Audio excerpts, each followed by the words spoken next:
បាទគ្រប់ជំរាបសួរពុកម៉ែបងប្អូនវិលមកជួបខ្ញុំបាទសារជាថ្មីម្ដងទៀតហើយអញ្ចឹងថ្ងៃនេះយើងនឹងមកនិយាយគ្នាតាក់ទងនឹងក្រុមបិសាចក្រហម Manchester United បាទជាមួយនឹងក្រុម Brighton បាទសត្វរំពេ Brighton យើងបានដឹងហើយថា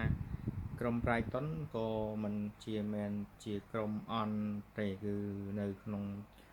ពានរង្វាន់បាល់អង់គ្លេសបាទ Premier League នេះគឺ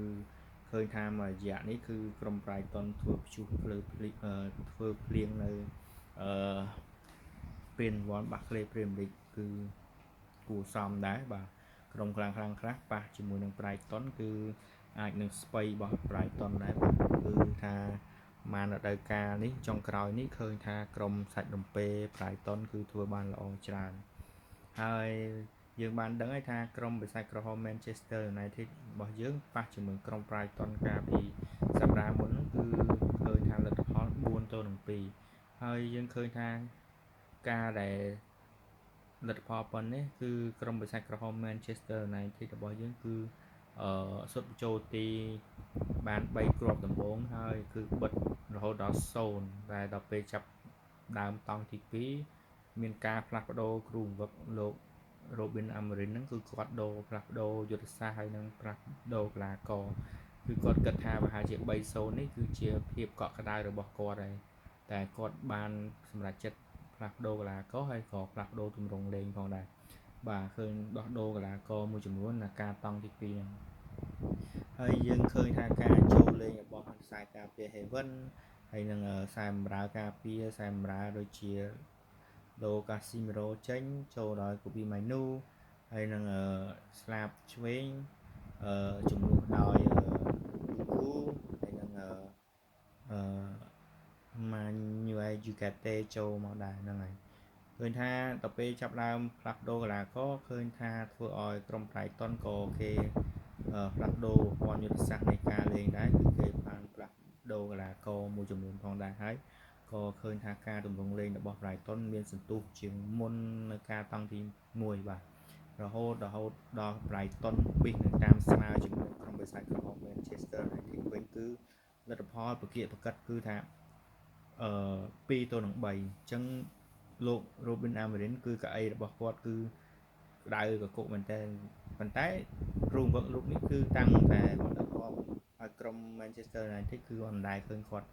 នេះទេគឺគាត់ឃើញឈរច្រើនជាងអង្គុយបាទគឺគាត់ស្លាស្លន់មែនទេខ្លាច Brighton តាមស្មើវិញដោយសារព្រៀបកិតហើយនៅសល់តែគ្រាប់ទៀតគឺស្មើតែម្ដងអញ្ចឹងយើងបានដឹងថាតម្រង់ Man U គឺថាឲ្យតែលេង CK មុនហើយចាប់ផ្ដើមចេញតម្រង់មកគឺសេះជីសេះប្រឡែងដៃគឺយើងអត់ប្រុងប្រយ័ត្នហើយក៏អត់បុកទៅគេឲ្យស៊ីកាន់តែច្រើននេះអត់ដល់ពេលចាប់ផ្ដើម Brighton នឹងប្រកៀកប្រកិតស្រាប់កីឡាករខ្សែយុទ្ធស្លាប់ខាងស្ដាំគឺអមបូមូហ្នឹងគឺថែមមួយគ្រាប់ទៀតធ្វើឲ្យក្រុមបិសាចក្រហម Manchester United រកទទួលគ្រាប់បាល់មួយទៀតរៀងឲ្យលោក Robin Amorim កក់ក្ដៅជាងមុនទៅថែមទៀតគឺ4-2បាទអញ្ចឹង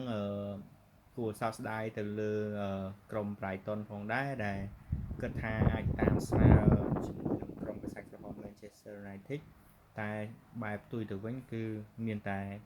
ក្រុមបិសាចក្រហម Manchester United ថែមមួយគ្រាប់ទៀតនៅនាទីជិតចប់តង់ហើយបាទដូចការខ្ញុំនៅចាំដូចនាទីទី8ជាងហ្នឹងអញ្ចឹងឃើញថាលទ្ធផលគឺក្រុមបិសាចក្រហម Manchester United ថ្ងៃហ្នឹងគឺរៀងប៊ីសដែរហ្នឹងផលផិតពោះដែរហ្នឹងប៉ុន្តែក៏ម្យ៉ាងដែរឃើញថាអ្នកចាំទីដៃថ្មីរបស់ក្រុមបិសាចក្រហម Manchester United គឺSané Lemon ហ្នឹងគឺគាត់ចាំទីបានល្អផងដែរឃើញថាគាត់ជួយសង្គ្រោះបាល់បានច្រើនបើមិនជាគាត់ជួយសង្គ្រោះបាល់បានច្រើនទេគឺប្រហែលជា Brighton តាមស្មើមកវិញឬមួយក៏អាចយកឈ្នះគាត់ថាបានព្រោះឃើញថាគាត់សេវបាល់បានច្រើនមែនទែនគឺបាល់សឹកតែសុទ្ធពីចម្ងាយផងអីផងគឺគាត់ពិតជាអ្នកចាំទី1ថាបិទតែគាត់ធ្លាយពីគ្រាប់ហ្នឹងប៉ុន្តែក៏គាត់គិតថាគាត់សេវបានច្រើនតែ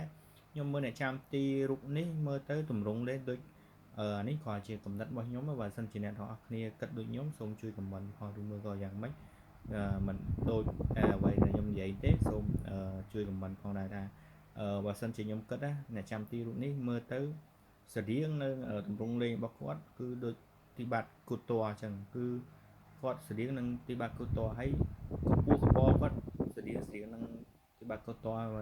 បើគូតគាត់ប្រហែលជា2ម៉ែត្រហើយសម្រាប់ lemon នេះដូចជា1ម៉ែត្រ